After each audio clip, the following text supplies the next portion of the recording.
Let's just pick up this Madelinesoto, Jennifer Soto conversation for a brief period of time.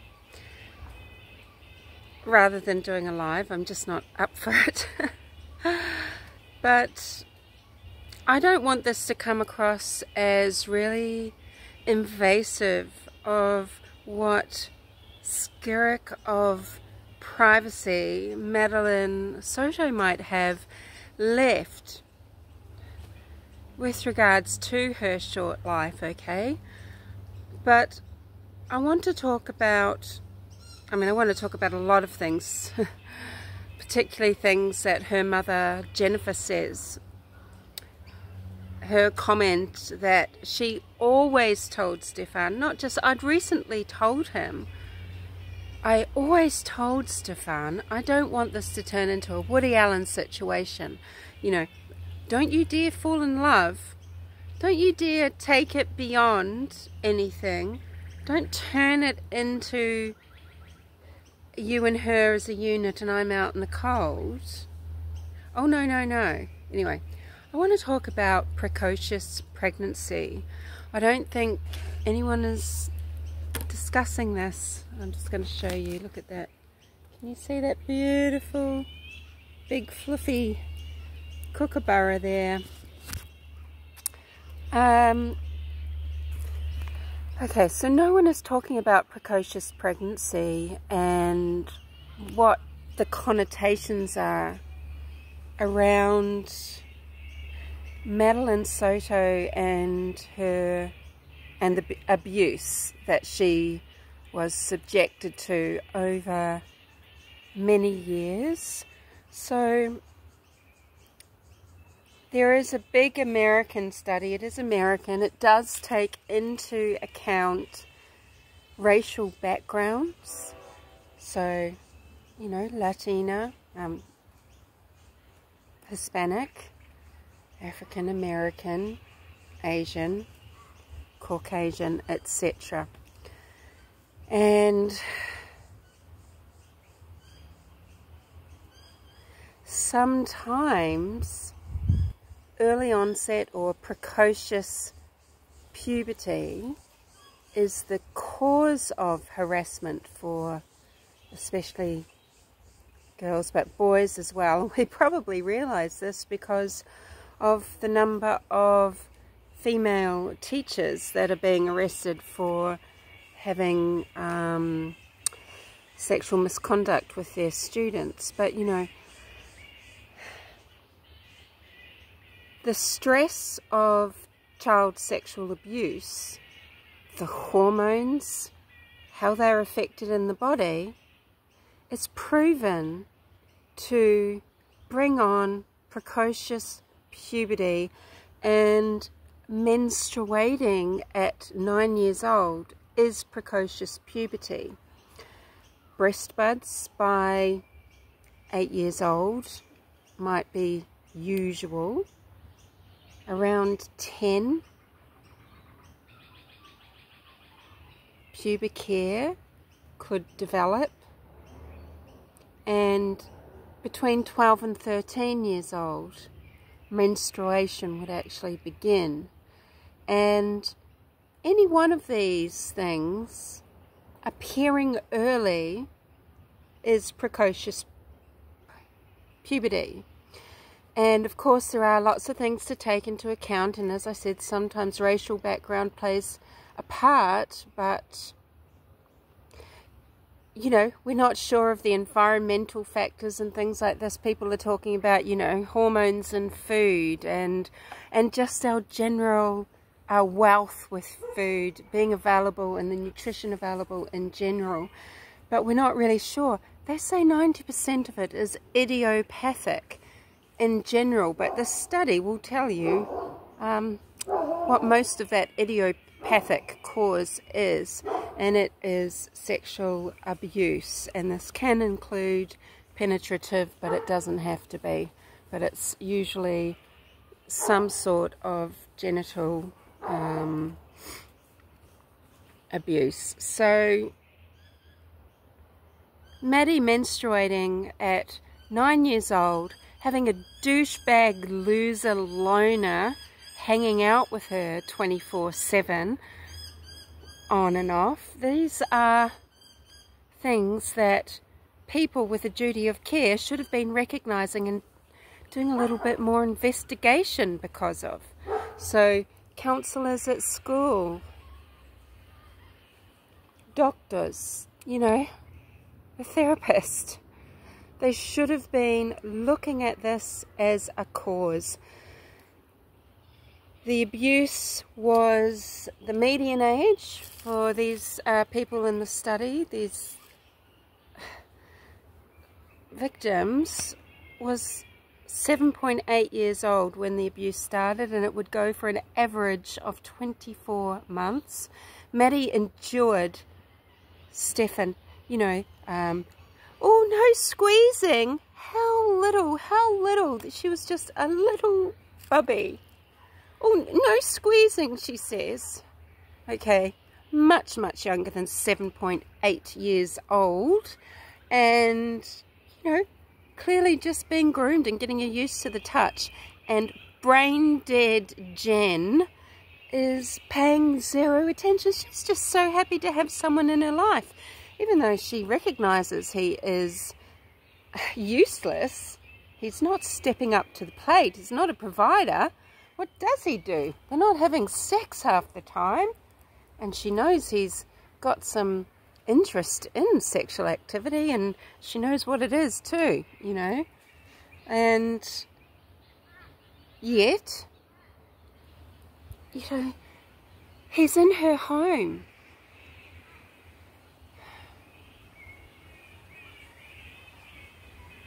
And this little girl, now sometimes, yes, for the breast buds, it can sometimes be obesity that can just be causal for just a little bit of fat just starting to come out there. In the study, that is all taken into account. And it's not new, but it does concern me that people will go, like I watched some training videos, I thought, what are people doing? How are they being taught about this so that they can recognize this and be better in their field and provide better service? And it's just glossed over. They talk about genetics. So look, was Jen Soto someone who had her early menses? I would guess so. She's very short. Her family are diminutive, but she seems to be the shortest. And for 1 year after a girl begins menstruation, that's when they're really growing. So early onset puberty stunts growth. Jen's short. Is she abused? She seems to have a father. Again, that doesn't seem to be a very good role model, does he? And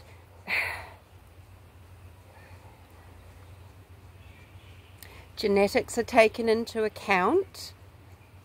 Weight, that sort of thing. It's all taken into account. They are grossly more vulnerable, these kids, with the early onset puberty, that sex abuse is causative. 3.5 times more so. And Madeline was being harassed, sexually harassed at school. And again, this is another symptom and part of kind of the illness of what these perpetrators do, because these children that are developing earlier, they are targets for abuse. Madeline had boys at school pressing her up against walls. They were feeling her body. They were abusing her because she was possibly more developed than other children in her class, in her year at school. And that's what she was having to put up with. Beyond having to put up with a useless, lazy, selfish, ineffectual mother.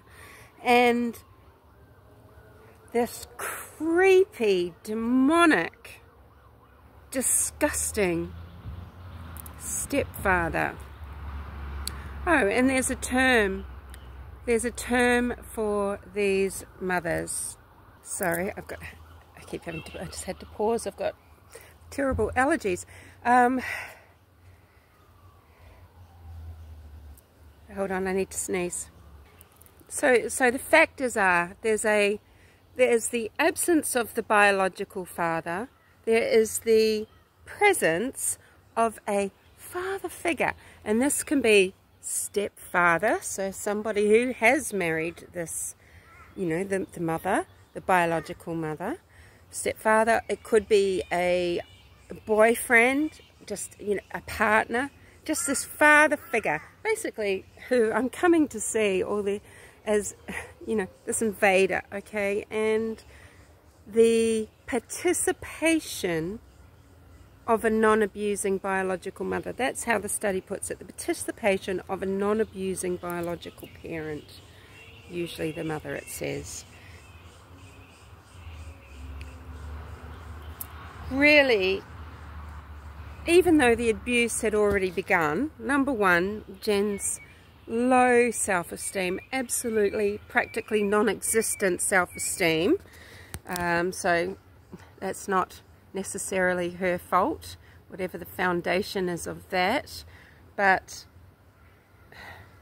her needs she's putting above hers, and then she's putting Stefan's needs above hers and Maddie's.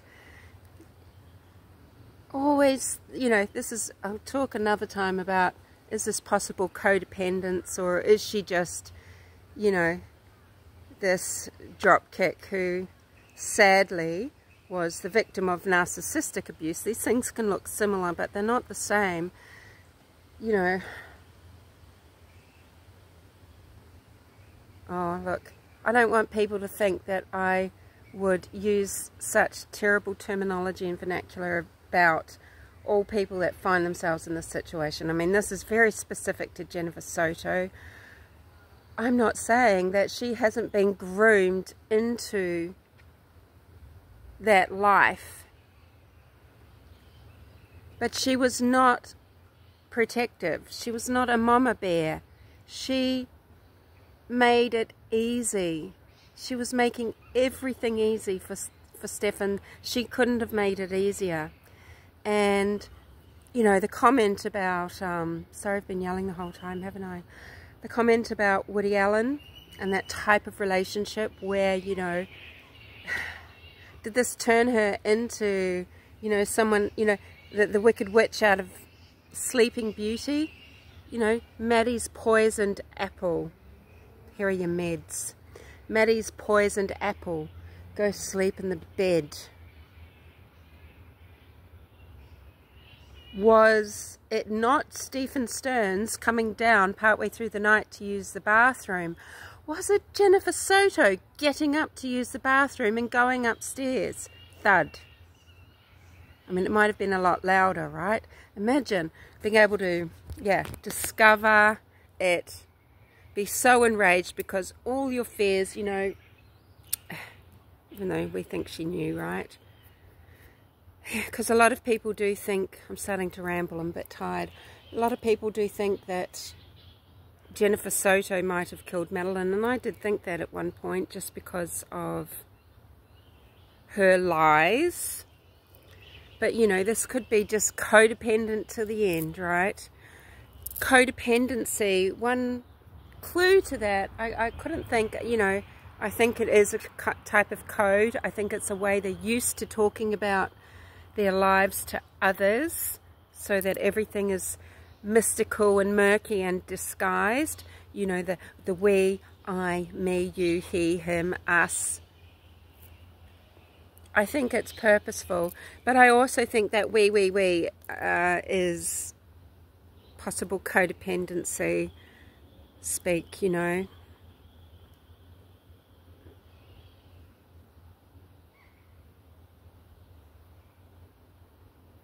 Oh, it's just an awful situation, isn't it? Think of all the children that are out there now in these positions. We as a community, we as members of society, we want to live in civilized society, well, we've got to start expecting it, okay, and taking notice and acting on things and not letting things go. When you suspect someone of being an abuser or being abused, don't just let it go. Follow up on your initial questions. Ask in specific ways. And just like with suicide prevention and intervention, do not pussyfoot around. Be direct. You actually give someone an out when you aren't direct. You know, you need to say the words. If you can't say the words, how can that person that's suffering open up to you about them? So, be courageous. Yeah, so precocious puberty. 8 months before any of those expected milestones. It's not unusual for girls, I guess, these days to have start menstruation at 9 years old. But it's not average. It's not really common. It's linked, yes, to some things such as genes and race, sure, and medical conditions that people must be tested for. You know, when children go through precocious puberty, there are a lot of problems that they can get in life. They actually need medical intervention about those things. It affects a lot of things. Thyroid, pituitary function. It affects so many things. Your growth, health in so many areas, and disease and things like that. Fertility, all sorts of things. I couldn't even name them now. There's so many things. Have a look at it. And she should have been having medical intervention for that. Jen is blathering on about medication for things like ADHD, you know, basically Madeline's trauma responses, but she's not mentioning anything else. Hey, perhaps when Madeline was 9 years old and started menstruating, she went through all of that, and there is nothing wrong. But yeah, how sure are we of that? Well, this has gone on way too long. It's going to take forever to upload. I will speak to you later. Have a mull it over. What do you think about codependency in a way with Jennifer? Because she is so needy. She, you know, she had a high needs life, but she's putting Stephen Stern's needs above her own daughters and above her own. She seems to like the fact that they all had, you know, we're all the same, she says. It is. There is some sort of melding of psyches and identities here. There's something going on here. I don't know how to describe this yet. But you know, we're all the same, the I, the we, everything merging and melding, and yeah.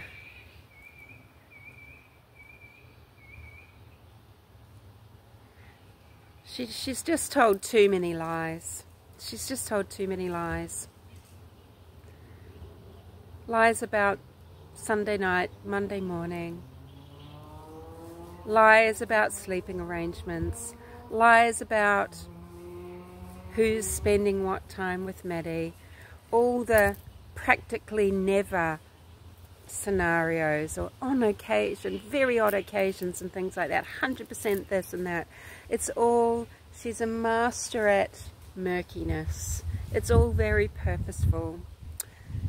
Okay, so look, sure, you know, we've been told, hey, they're not going to charge her at the moment, or they're not charging her. They didn't find anything on her phone. They didn't find any pictures on her phone.